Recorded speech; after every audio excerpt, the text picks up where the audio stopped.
तो बड़ा आज का हमारा टॉपिक है, इसका नाम है गोल्जी कॉम्प्लेक्स या गोल्जी बॉडी। ये हमारा ऑर्गेनेल है। गोल्जी बॉडी जो है बड़ा, इसके बहुत सारे नाम हैं। जैसे इसको हम डिक्टियोसोम भी कहते हैं प्लांट सेल के अंदर, ऐसे इसका और नाम है गोल्जी बॉडी। यानी कि ये ऑर्गेनेल होता है, बॉडी होती है, स्ट्रक्चर होती है। या गोल्जियोसोम भी कहते हैं, यानी कि कैमिलियो गोल्जी ने इसको डिस्कस किया था। सोम का मतलब है ये ऑर्गेनेल है, सिंपल, या बॉडी है, स्ट्रक्चर है। ऐसे इसका एक और नाम है गोल्जी एपरेटस।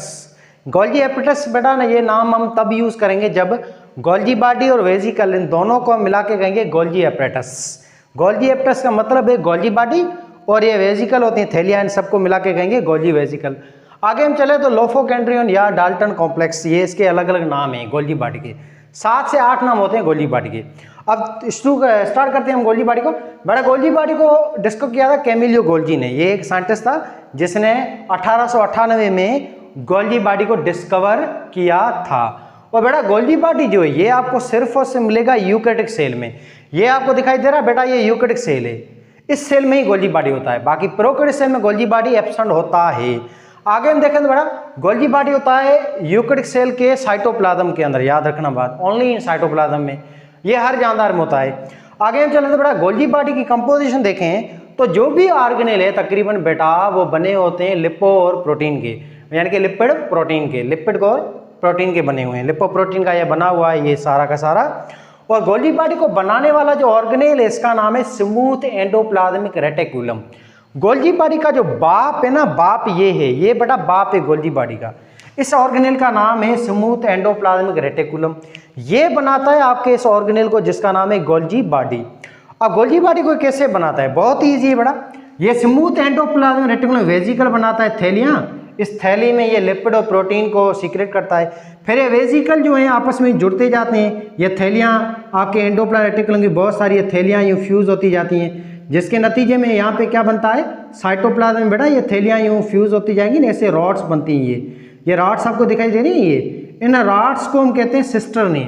ऐसे ये सिस्टर्नी के पूरे गुच्छे को हम कहते हैं गोल्जी बॉडी कहते हैं या गोल्जी कॉम्प्लेक्स कहते हैं। आगे हम चलो तो कैरेक्टरिस्टिक्स।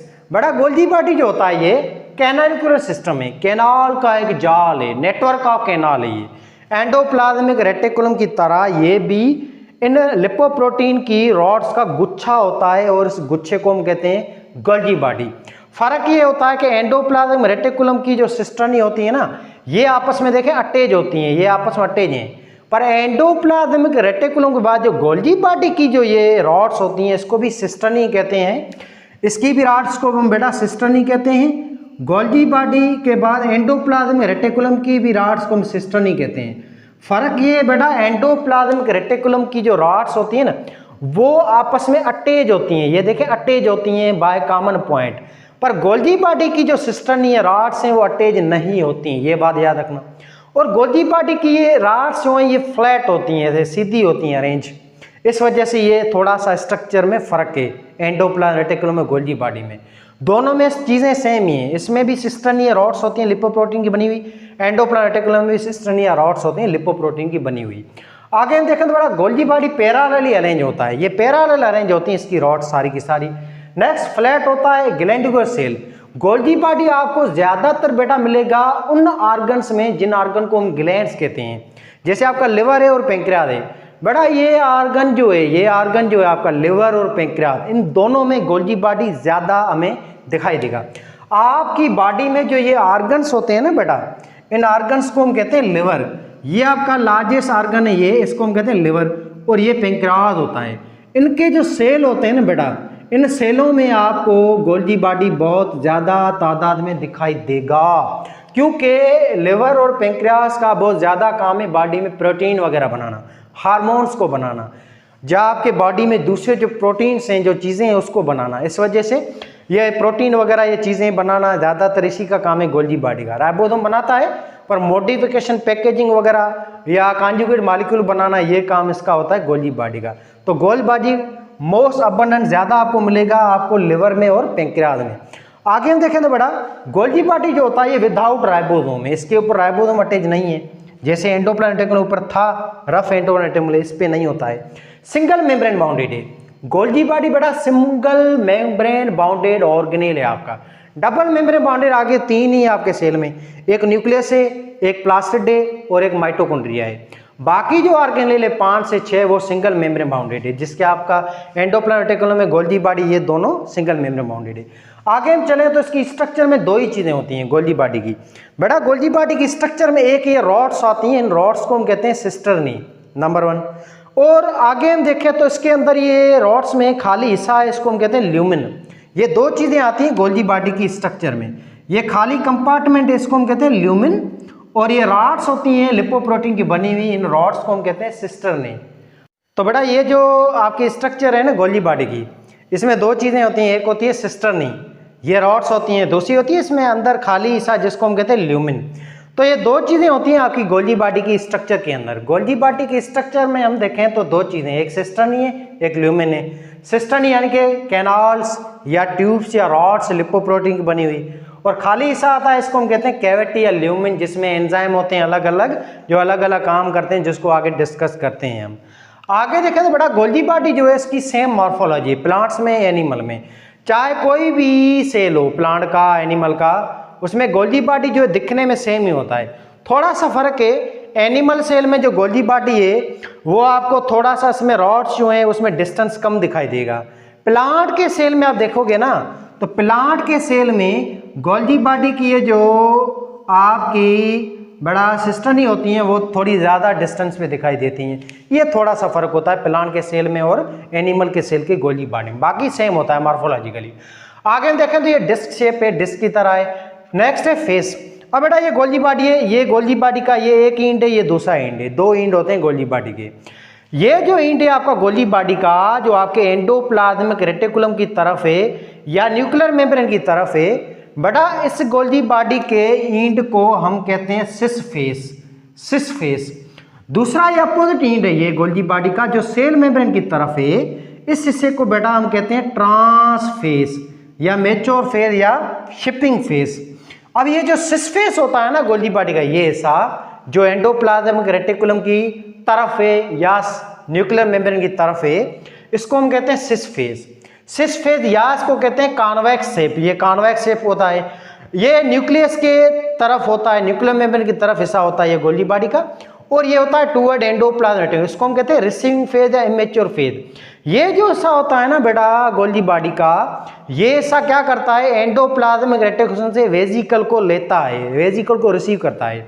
आपका एंडोप्लाज्मिक रेटिकुलम है ना, आपका रफ एंडोप्लाज्मिक रेटिकुलम, वो बेटा प्रोटीन बनाता है। ये आपका एक ऑर्गेनेल है जिसका नाम है रफ एंडोप्लाज्मिक रेटिकुलम, जो कि बनाता है प्रोटीन राइबोसोम की मदद से। ये राइबोसोम ऊपर इसके अटैच होता है।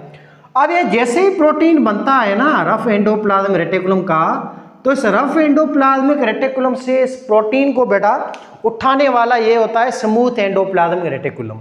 स्मूथ एंडोप्लाज्मिक रेटिकुलम ये प्रोटीन उठाता है रफ एंडोप्लाज्मिक रेटिकुलम से, फिर ये प्रोटीन स्मूथ एंडोप्लाज्मिक रेटिकुलम देता है गोल्गी बॉडी को। समझ आ रही बात? तो क्या हो रहा है, ट्रांसपोर्ट हो रहा है यहाँ पे। आपका रफ एंडोप्लाज्मिक रेटिकुलम राइबोसोम उसका प्रोटीन कैरी कर रहा है स्मूथ एंडोप्लाज्मिक रेटिकुलम, और स्मूथ एंडोप्लाज्मिक रेटिकुलम ये प्रोटीन दे रहा है किसको, गोल्गी बॉडी को, बाय दी या इन दी फॉर्म ऑफ वेजिकल। ये थैलियां होती हैं आपके एंडोप्लाज्मिक रेटिकुलम की, इन थैलियों को हम कहते हैं गोल्गी बॉडी वेजिकल, और ये जो थैलियां आ रही है इसको हम कहते हैं एंडोप्लाज्मिक रेटिकुलम वेजिकल। अब ये एंडोप्लाज्मिक रेटिकुलम जो है इसमें प्रोटीन भरा हुआ है इन थैलियों में, ये थैलियां आएंगी इस तरफ गोल्गी बॉडी की इस तरफ, इसको कहते हैं सिस फेस। अब सिस फेस में ये वेजिकल आएंगे, फ्यूज हो जाएंगे इसकी ल्यूमिन के अंदर, इसकी सिस्टर्नी के अंदर। अब इसमें गोल्गी बॉडी के अंदर क्या होगा, एंजाइम होते हैं जो उस प्रोटीन को क्या करेंगे, चेक करेंगे, फिर उसको मॉडिफाई करेंगे, फिर उसकी स्ट्रक्चर को चेंज करेंगे और नई नई चीज़ें बनाएंगे, प्रोडक्ट्स बनाएंगे। तो ये गोल्गी बॉडी आपका बेटा क्या फंक्शन कर रहा है, ये काम कर रहा है आपका कलेक्शन, नंबर 1, ये सेल से स्मूथ एंडोप्लाज्मिक रेटिकुलम के जरिए चीज़ों को लेता है। आपके जो भी ऑर्गेनेल है जो चीज़ें बनाते हैं ना, वो सारी चीज़ें बेटा ट्रांसपोर्ट करने वाला गोल्गी बॉडी को स्मूथ एंडोप्लाज्मिक रेटिकुलम होता है इन दी फॉर्म ऑफ वेजिकल। ये सारी जो चीज़ें आपके लिपिड्स हैं, प्रोटीन्स हैं, कार्बोहाइड्रेट्स हैं, ये सारी चीज़ें चेक जो की जाती हैं, चेक जो होती हैं वो उस लेबॉर्ट्री में होती है। इस लेबॉर्ट्री का नाम है गोल्गी बॉडी। गोल्गी बॉडी आपके सेल का एक लेबॉर्ट्री है या पोस्ट ऑफिस है। लेबॉर्ट्री का क्या काम है, हर चीज़ को चेक करना ना। तो सेल में जो ये आपके एंडोप्लाज्मिक रेटिकुलम और राइबोसोम ने जो प्रोटीन बनाया है, ये प्रोटीन सही बना है या गलत बना है, ये कौन चेक करेगा? गोल्जी बॉडी करेगा। गोल्जी बॉडी ये चेक करेगा। लिपिड जो बना है, एंडोप्लाज्म रेटिकुलम जो बनाया, स्मूथ एंडोप्लाज्म रेटिकुलम जो लिपिड बनाया है, उस लिपिड को भी कौन चेक करेगा? गोल्जी बॉडी ही करेगा बेटा। ऐसे ही ये गोल्जी बॉडी ये चीज़ों को चेक करता है। कैसे? पहले कलेक्ट करेगा चीज़ों को, यानी कि कलेक्शन करता है। फिर इन चीज़ों के इसके एंजाइम जो होते हैं, इसमें ल्यूमिन होते हैं अलग अलग, जो इस चीज़ों को मॉडिफाई करेंगे, प्रोटीन्स को, लिपिड्स को। इसको हम कहेंगे मॉडिफिकेशन। मॉडिफाई करने के बाद लिपिड और प्रोटीन को ठीक ठाक करके अच्छी तरह से उसको स्ट्रक्चर वगैरह देके फिर ये गोल्जी बॉडी की खुद की गाड़ियाँ होती हैं खड़ी हुई इस जगह पे, जिसको हम कहते हैं ट्रांसफेस। यहाँ पे गोल्जी बॉडी की ये जो थैलियाँ होती हैं वेजिकल, इसमें गोल्जी बॉडी ये लिपिड और प्रोटीन को भरेगा और इस वेजिकल को हम कहते हैं गोल्जी बॉडी वेजिकल। और गोल्जी बॉडी वेजिकल होती है ट्रांसफेस की तरफ या मैच्योर फेस की तरफ या शिपिंग फेस होता है ये। अब ये गोल्जी बॉडी वेजिकल जाएंगी ये आपके सेल में, इधर जहाँ पे इसकी ज़रूरत होगी, ये वहाँ पे जाएंगी थैलियाँ जहाँ पे इन थैलियों की ज़रूरत होगी। जैसे मिसाल है लिपिड और प्रोटीन है, तो यहाँ पे ये वेजिकल जाएंगी, ये लिपोप्रोटीन की वेजिकल है। उससे आगे लाइसोसोम, पैराक्सोसोम, गैलेक्सोसोम, ये 3 ऑर्गेनेल बनेंगे। ये जो 3 ऑर्गेनेल है, पैराक्सोसोम, गैलेक्सोसोम, लाइसोसोम, इन तीनों ऑर्गेनेल को बनाने वाला गोल्जी बॉडी है। ये बात याद रखना, यानी कि पैराक्सोसोम, गैलेक्सोसोम, लाइसोसोम का बाप गोल्जी बॉडी है। गोल्जी बॉडी का बाप है एंडोप्लाज्मिक रेटिकुलम। एंडोप्लाज्मिक रेटिकुलम को बनाने वाला ही होती है न्यूक्लियर मेम्ब्रेन और सेल मेम्ब्रेन, ऐसे। और इन लेयरों को बनाने वाला कोई और सेल होता है, इसका बाप सिंपल, उसका बाप, उसका बाप, ऐसे बाप पे बाप, बाप का बाप दादा, ठीक है ना। तो ये सिलसिला ऐसे चलता रहता है। ये 3 ऑर्गेनेल बेटा आपका बनाने वाला गोल्जी बॉडी होता है। ये वेजिकल ही होते हैं। अब ये वेजिकल, इसमें स्पेशल एंजाइम होते हैं कैटाबोलिज्म करने वाले, अल्कोहल की डिटॉक्सिंग करने वाले, तो इस वेजिकल को हम बुलाएंगे पैराक्सोसोम। ऐसे अगर ये वेजिकल है, ये वेजिकल आगे चलकर इसमें स्पेशल एंजाइम है सीड की जर्मिनेशन करने वाले, फैट को स्टोर करने वाले, तो इस वेजिकल को हम बुलाएंगे गैलेक्सोसोम। ऐसे इसमें मिसाल वेजिकल है जो कैटाबोलिज्म करते हैं, लिपिड, प्रोटीन, कार्बोहाइड्रेट को तोड़ते हैं, तो इस वेजिकल को हम बुलाएंगे लाइसोसोम। तो ये 3 ऑर्गेनेल बनाने वाला भी बेटा कौन है? गोल्जी बॉडी होता है इन दी फॉर्म ऑफ वेजिकल। ऐसे हम आगे चलें तो चौथा भी एक ऑर्गेनेल बनाता है गोल्जी बॉडी, इसका नाम है वैक्यूल। स्टोर रूम या स्टोर हाउस होता है। वैक्यूल जो होता है आपके सेल में, छोटे छोटे वैक्यूल जो है, छोटे छोटे वैक्यूल, उसको बनाने वाला गोल्जी बॉडी होता है।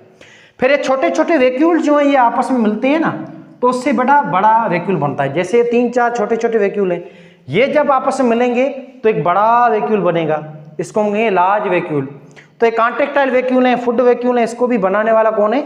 गोल्जी बॉडी होता है। ये कुछ बुक्स में लिखा हुआ है कि गोल्जी बॉडी वैक्यूल्स को भी बनाता है, ठीक है ना। वैसे वैक्यूल्स को तो एंडोप्लाज्म रेटिकुलम भी बनाता है, गोल्जी बॉडी भी बनाता है, सेल मेम्ब्रेन भी बनाती है वैक्यूल्स को, ठीक।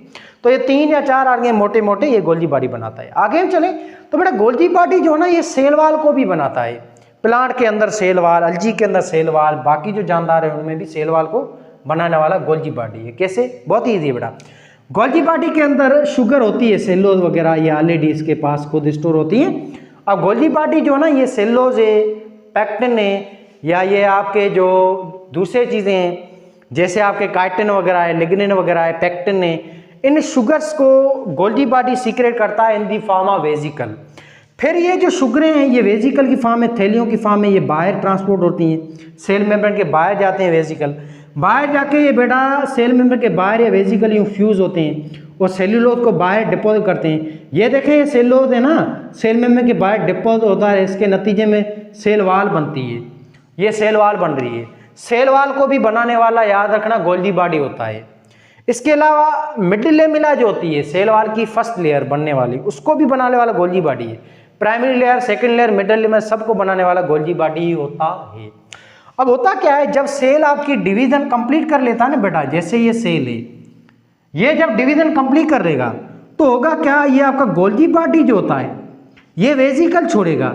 इन वेजिकल में कैल्शियम में, मैग्नीशियम में, सिलिका वगैरह है, या आपका पैक्टिन वगैरह, ये चीज़ें वेजिकल की फॉर्म में गोल्जी बॉडी सीक्रेट करता है। फिर ये वेजिकल जो है ना सेल के बिल्कुल सेंटर पे यूँ डिपोज होते हैं। तो शुरू में सेल में आप देखोगे ना, शुरू में सेल वाल जो है ना जस्ट हमें नज़र आती है बनती हुई, कंप्लीट नहीं बनती है। शुरू में जस्ट हमें सेल वाल की बनने की साइन नज़र आती है, उसके थोड़े सिम्टम नज़र आते हैं। तो शुरुआती जो बनने वाली जो सेल वाल होती है, सेल वाल की शुरुआती स्ट्रक्चर होती है ना बेटा, उस शुरुआती सेल वाल की स्ट्रक्चर को हम कहते हैं सेल प्लेट, या इसको हम बेटा कहते हैं मिडिल लेमिला, या बेटा इसको हम कहते हैं फ्रेगमोप्लास्ट। ये फ्रेगमोप्लास्ट या मिडिल लेमिला, या इसको हम कहते हैं सेल प्लेट। ये शुरुआत में स्टार्टिंग जो स्ट्रक्चर होती है, शुरुआती स्ट्रक्चर सेल वाल की, इसकी starting structure of cell wall को हम कहते हैं सेल प्लेट या फ्रेगमोप्लास्ट या मिडिल लेमिला। ये भी बनाने वाला गोल्जी बॉडी है। जब मिडिल लेमिला फुल बन जाएगी तो ऐसे आपके दो सेल एक दूसरे से अलग हो जाएंगे। फिर बाहर ये सेलोज जो है डिपोज होगा वेजिकल की फॉर्म में, ऐसे पेक्टिन, सुबेरिन वगैरह ये सारी चीज़ें आएंगी, आपकी लिग्निन वगैरह, ऐसे सेल मेम्बर के बाहर सेल वाल बन जाएगी। तो सेल वाल को भी बनाने वाला कौन है? गोल्जी बॉडी है, ठीक है ना बेटा। तो ऐसे ये चीज़ें सारी बनती हैं, ये आपका काम है गोल्जी बॉडी का। इसके अलावा हम आगे चलें तो गोल्जी बॉडी जो है ना बेटा, वो आपका कॉन्जुगेट मॉलिक्यूल भी बनाता है। जैसे यहाँ पे बेटा एंडोप्लाज्मिक रेटिकुलम है, रफ एंडोप्लाज्मिक रेटिकुलम, वो प्रोटीन बनाता है। ये रफ एंडोप्लाज्मिक रेटिकुलम ये प्रोटीन देता है स्मूथ एंडोप्लाज्मिक रेटिकुलम को। फिर ये स्मूथ एंडोप्लाज्मिक रेटिकुलम ये प्रोटीन देता है आगे गोल्जी बॉडी को। तो गोल्जी बॉडी के पास देखे प्रोटीन आ गया है। फिर ये स्मूथ एंडोप्लाज्मिक रेटिकुलम बनाता है लिपिड, स्टीराइड से, फास्फोलिपिड से, ऑयल है, फैट्स वगैरह, ये सब स्मूथ एंडोप्लाज्मिक रेटिकुलम बनाता है। एंडोप्लाज्मिक रेटिकुलम पहले पढ़ चुके हैं, वो लेक्चर आपका अपलोड हो चुका है यूट्यूब पे, इस चैनल पे, वो देख लें, ठीक है ना। तो आपका लिपिड बनाता है स्मूथ एंडोप्लाज्मिक रेटिकुलम, प्रोटीन बनाता है रफ एंडोप्लाज्मिक रेटिकुलम। ये प्रोटीन है, ये लिपिड, ये दोनों चीजें आती हैं गोल्जी बॉडी में। गोल्जी बॉडी क्या करेगा बेटा, ऐसे लिपिड और प्रोटीन को मिला देता है, आपस में मिला लेगा आपस में। ऐसे क्या होगा कि ये आगे ये लिपिड और प्रोटीन को इस थैली में भर देगा। ये लिपिड है, ये प्रोटीन है, दोनों मिल गए आपस में, तो कॉन्जुगेट मॉलिक्यूल बना। इस कॉन्जुगेट मॉलिक्यूल का नाम है लिपोप्रोटीन। तो लिपोप्रोटीन, ग्लाइकोप्रोटीन यानी कि ग्लूकोज है और प्रोटीन है, ये दोनों आएंगे, एंडोप्लाज्मिक रेटिकुलम देगा ग्लूकोज को या कार्बोहाइड्रेट को और प्रोटीन को। तो कार्बोहाइड्रेट और प्रोटीन को मिलाने वाला भी कौन है? गोल्जी बॉडी है। जब कार्बोहाइड्रेट और प्रोटीन को जब गोल्जी बॉडी मिलाएगा तो कौन सा कॉन्जुगेट मॉलिक्यूल बनेगा बेटा? वो बनेगा ग्लाइकोप्रोटीन। ऐसे न्यूक्लियोप्रोटीन, ये सारी जो चीजें हैं कॉन्जुगेट मॉलिक्यूल जो हैं, इसको बनाने वाला गोल्जी बॉडी होता है, ये बात याद रखना, ठीक है बेटा। ये कॉन्जुगेट मॉलिक्यूल आगे चलकर आपकी सेल मेम्ब्रेन बनाते हैं। जैसे लिपो प्रोटीन जो है, लिपिड और प्रोटीन आपका सेल मेम्ब्रेन बनाता है ना, फास्फोलिपिड एंड प्रोटीन। आपके ऑर्गेनेल की मेम्ब्रेन, आपके ऑर्गेनेल हैं, ये सारी चीजें तकरीबन यूं समझे बनाने में गोल्जी बॉडी का ही हाथ है। ऐसे अगर सेल वाल डैमेज हो जाए, सेल मेम्ब्रेन डैमेज हो जाए, अगर ऑर्गेनेल डैमेज हो जाए, तो उसको रिपेयर भी कौन करता है? गोल्जी बॉडी करता है। कैसे? देखो, गोल्जी बॉडी को स्मूथ एंडोप्लाज्मिक प्रोटीन देगा और लिपिड देगा। गोल्जी बॉडी से लिपिड और प्रोटीन को मिला लेगा आपस में, ये देखो मिला लिया, लिपोप्रोटीन बन गया। अब ये लिपिड और प्रोटीन जाएगा यहाँ सेल में, मिसाल यहाँ पे सेल में डैमेज है, तो यहाँ पर वेजिकल आएगा, ये गोल्जी बॉडी की थैली आएगी, इसमें लिपिड और प्रोटीन है, और ये लिपिड और प्रोटीन यहाँ पे डिपो होना शुरू हो जाएंगे, ऐसे सेल मेम्ब्रेन रिपेयर हो जाएगी, न्यूक्लियर मेम्ब्रेन ऐसे रिपेयर होगी वेजिकल की फॉर्म में। ये काम होता है आपकी गोल्जी बॉडी का। ये पोस्ट ऑफिस है, जैसे पोस्ट ऑफिस नहीं चीज़ों को लेती है, कलेक्ट करती है। आप पोस्ट ऑफिस जाते हैं, अपनी चीज़ें देते हैं उसको, पोस्ट ऑफिस कलेक्ट करती है वो चीज़ें, फिर वो आगे चलकर उन चीज़ों को ट्रांसपोर्ट करती है। तो गोल्जी बॉडी यही काम कर रहा है, पोस्ट ऑफिस वाला, चेकिंग वाला। ये लिपिड है, प्रोटीन है, ये जो आपके ऑर्गेनेल ने बनाया है ना, एंडोप्लाज्मिक रेटिकुलम ने, ये सही बनाया या गलत बनाया है, इसको भी चेक कौन करेगा? गोल्जी बॉडी ही करेगा। तो ये गोल्जी बॉडी का बहुत इंपॉर्टेंट काम है। जैसे आपकी बॉडी में लिवर एक इंपॉर्टेंट ऑर्गन है जो बहुत सारे काम करता है, मल्टीपल काम करता है, ऐसे आपके सेल में न्यूमेरस बहुत सारे काम करने वाले ऑर्गेनेल दो हैं। एक आपका स्मूथ एंडोप्लाज्मिक रेटिकुलम है, जो भी वो भी 15-20 काम करता है। दूसरा गोल्जी बॉडी है, ये भी 10-12 काम कर रहा है। तो ओवरऑल समराइज करते हैं बेटा इसको। तो गोल्जी आपका जो बॉडी है वो क्या क्या काम कर रहा है? ये काम करता है पोस्ट ऑफिस की तरह, लेबॉरेटरी की तरह। ये कलेक्शन करता है, मॉडिफाई करता है, फिर ट्रांसपोर्ट करता है चीज़ों को, मॉलिक्यूलों को एक्सपोर्ट करता है, सेल सीक्रेशन कर रहा है, ये चीज़ों को बना के सेल के बाहर भी सीक्रेट करता है, जिसके नतीजे में सेल वाल वगैरह बनती है। आगे हम देखें तो ये मॉडिफाई करता है, चेक करता है प्रोडक्ट्स ऑफ एंडोप्लाज्मिक रेटिकुलम को। नेक्स्ट हम देखें तो एक्सपोर्ट बाय वेजिकल, ये चीज़ों को एक्सपोर्ट करता है वेजिकल की फॉर्म में। Produce macromolecule like polysaccharide, cellulose, chitin, lignin वगैरह, ये सब शुगरें वगैरह, ये भी बनाने वाला आपका गोल्जी बॉडी होता है। और इनको मॉडिफाई करने वाला भी गोल्जी बॉडी है। ऐसे वैक्यूल्स हैं, विटामिन हैं, इसको भी बनाने वाला गोल्जी बॉडी है। ऐसे आपके कॉन्जुगेट मॉलिक्यूल है, उसको भी बनाने वाला बेटा गोल्जी बॉडी है। सेल वॉल है आपका, पेरेक्सोसोम, ग्लाइसोसोम, लाइसोसोम, वैक्यूल, ये 4 ऑर्गेनेल को भी बनाने वाला गोल्जी बॉडी है। 5वीं जो लेयर है आपकी डेड लेयर है, आउटर परमिएबल लेयर जो है सेल वॉल, उसको भी बनाने वाला गोल्जी बॉडी होता है। ये इसकी इंपॉर्टेंट